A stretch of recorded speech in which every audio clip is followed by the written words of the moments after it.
Today is one of LA's most hyped bar burgers worth the visit. We're at Dunsmore in Glassell Park, Brian Dunsmore's ode to the cooking of the American South. I've been a huge fan of Chef Dunsmore ever since he was cooking at Hart and the Hunter back in the early and mid 2010s, and I've been dying to try their viral bar burger, which is only available at Dunsmore Bar next door to the restaurant. They only make 20 burgers a night, so you gotta make sure that you get there right on time. It sounds astonishingly simple. It's just an inch-thick patty topped with gooey Comté cheese and served over both a raw onion and an onion jam, all on a sesame brioche bun, served alongside duck fat fries, and there's even a wine pairing you can opt for, which of course I aim to say yes to. Let's see what all the fuss is about.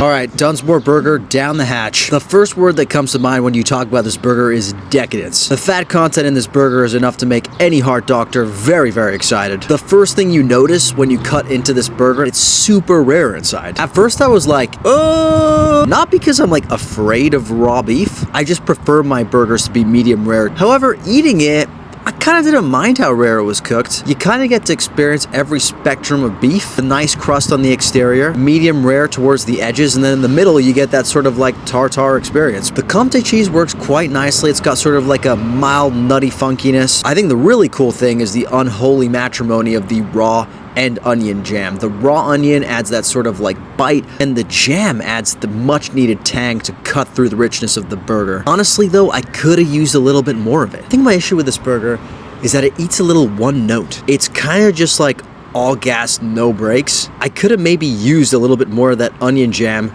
to serve as the brakes. Serve you some nice pickles on the side, but it just wasn't the same for me to like take alternating bites of burger and pickles. I would have preferred something more acidic in the burger. I think because of that, the burger kind of left me wanting in the end. I wanted a bit more of a roller coaster, and this just didn't take me on any sort of ride. Fries on the side, the duck fat fries, flavor-wise, I them, but I found them to be pretty inconsistent in terms of crispiness. I don't know if that's on purpose. I kind of think it would be a weird choice. My favorite thing about this experience was probably the wine pairing. Absolutely delicious glass. Fruit forward, a little bit dry, very crushable. And honestly, if I'm getting a burger at 5:30 p.m. in the afternoon, which is what you kind of have to do at Dunsmore, I want to treat it like a bit of a happy hour. All in all, I don't think this is the best burger in the city. I don't even think this is the best bar burger in the city. However, I do think it's a destination-worthy burger. There's no doubt that it is meticulously crafted, super high ingredients, and honestly makes for a really fun afternoon. So am I disappointed? No, not everything needs to be the best thing you've ever eaten. It can just be like a good thing, and this is